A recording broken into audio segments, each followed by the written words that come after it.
Apa maknanya? Berkata Ibnu Abbas, fa asluha thabitun fi qalbil mu'min wa far'uha al-amalu sholihu fis sama su'idun ilallahi azza wa jalla. Maksud akarnya tertancap di tanah, artinya kalimat la ilaha illallah itu esensinya tertanam dalam hati setiap mukmin, sedangkan dahannya yang berupa amal soleh naik ke langit sampai kepada Allah subhanahu wa ta'ala. La ilaha illallahnya tertancap di dalam hati manusia seorang mukmin, lalu melahirkan amal soleh. Amal soleh ini diangkat ke langit. Dan itu adalah perumpamaan yang hebat dari kalimah la ilaha illallah. Itu yang keempat. Kelima, kalimah la ilaha illallah juga disebut dengan kalimatut taqwa. Allah berfirman dalam surah Al-Fath ayat ke-26. Kata Allah, wa alzamahum kalimatat taqwa wa kaqabiha wa ahlaha. Lalu Allah menanamkan kalimat takwa kepada mereka, dan mereka adalah orang yang paling berhak atas kalimatut takwa itu. Berkata Rasul sallallahu alaihi wasallam dalam hadis riwayat Ibnu Jarir, Abdullah bin Ahmad serta Imam At-Tirmidzi, bahwa yang dimaksud dengan kalimatut taqwa dalam ayat ini adalah la ilaha illallah. Ini sebutan yang kelima. Keenam, mungkin ini sebutan terakhir yang kita bahas. Kalimatut taqwa disebut al-qaulus tsabit, ucapan yang mantap. Dan ucapan yang mantap ini tidak hanya berguna bagi pemiliknya di dunia, tapi juga sampai ke alam kubur, sampai ke akhirat. Allah berfirman dalam surah Ibrahim ayat 27. Yuthabbitullahu alladhina amanu bil qawli tsabit fil hayatid dunya fil akhirah. Allah memantapkan orang-orang yang beriman dengan ucapan yang mantap dalam kehidupan dunia ataupun dalam kehidupan akhirat. Berkata Nabi SAW dalam hadis yang diterima dari Al-Barra bin Azib radhiyallahu an dalam Sahihain, Sahih Bukhari dan Sahih Muslim, bahwa yang dimaksud dengan al-qaulu tsabit fil hayatid dunya, ucapan yang mantap dalam kehidupan di dunia, adalah la ilaha illallah. Dan itu berakibat orang itu akan memberikan ucapan yang mantap di alam kubur. Ketika orang mukmin dikuburkan, didatangi dua malaikat Munkar dan Nakir, lalu dibangunkan, lalu ditanya. Inilah yang kemudian disebut dengan fitnah kubur. Fitnah kubur adalah pertanyaan di alam kubur. Maka orang mukmin hatinya dimantapkan dengan ucapan yang mantap, artinya dia akan bisa menjawab pertanyaan itu. Pertanyaannya, man rabbuk, wa man nabiyuk, wa ma dinuk. Siapa Tuhanmu, siapa nabimu, apa agamamu? Mudah ya kalau di dunia pertanyaan ini.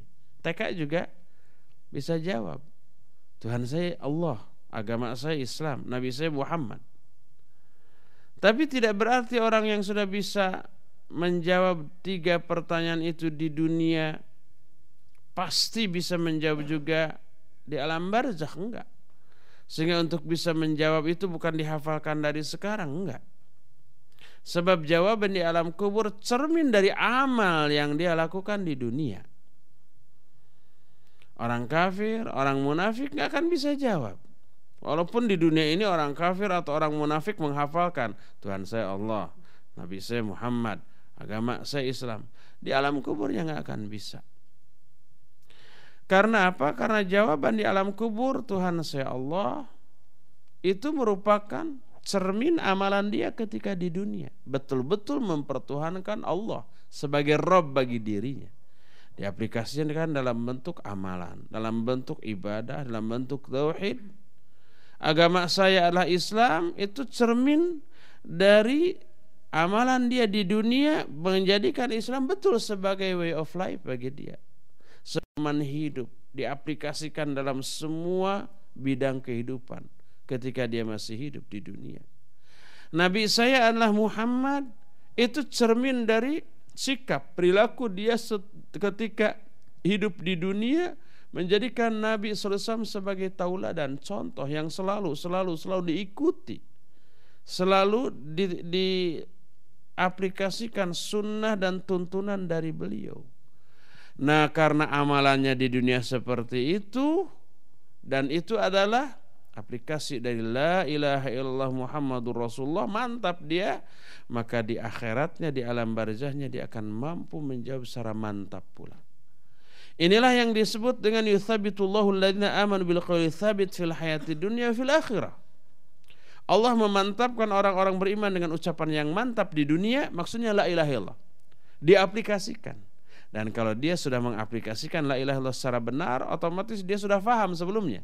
Karena kalau nggak faham nggak mungkin bisa diaplikasikan. Pemahamannya benar, berarti dia mengetahui isi kandungan la ilaha illallah, dipelajari, lalu diyakini, lalu diaplikasikan dan didakwahkan. Dalam kehidupan dunia begitu, dalam kehidupan akhirat di alam kubur dia bisa menjawab pertanyaan dengan mantap. Jadi la ilaha illallah juga disebut dengan sebutan al-qaulu tsabit. Masih banyak sebutan-sebutan atau keistimewaan la ilaha illallah yang lainnya, tapi nggak akan kita habiskan sekarang langsung karena waktunya juga mepet, sudah lebih dari setengah jam. Kemudian kita memiliki banyak cukup waktu untuk membahas keutamaan-keutamaan lainnya pada hari-hari mendatang setiap ba'da subuh seperti sekarang ini.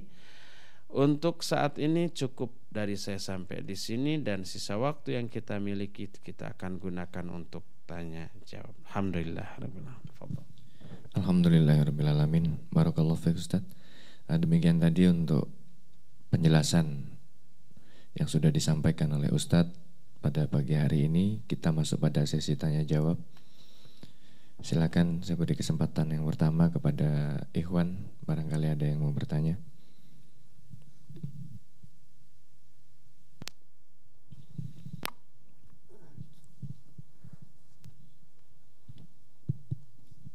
Assalamualaikum warahmatullahi wabarakatuh. Saya mau bertanya masalah salah satu doa yang kita insya Allah sama-sama tahu semua, yang kita dianjurkan walau mungkin setiap subuh. Salah satu doa Nabi yaitu ya muqallibal qulub sabit qulubana ala dinik atau ala ta'atik, ala dinik ya. Apakah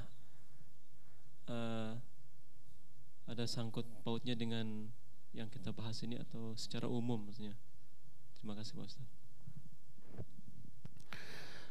Doa itu ada dua lafaz. Ya muqallibal qulub tsabbit qalbi ala dinik. Lafaz kedua ya musarrifal qulub sarrif qalbi ala ta'atik. Ya muqallibal qulub, wahai pembolak-balik hati, tsabbit qalbi ala dinik, tetapkan hati saya di atas agamamu. Ya musarrifal qulub, wahai yang suka membolak-balikan hati. Sama, muqallib dan musarrif, mana sama? Sarrif qalbi ala ta'atik. Musarrif itu yang memalingkan. Wahai yang suka memalingkan hati, palingkan hati saya di atas ketaatan kepadamu, agar berpalingnya kepada ketaatan, bukan berpaling kepada kemaksiatan. Ini doa. Apakah doa ini juga ada kaitan dengan la ilaha illallah? Jelas ada.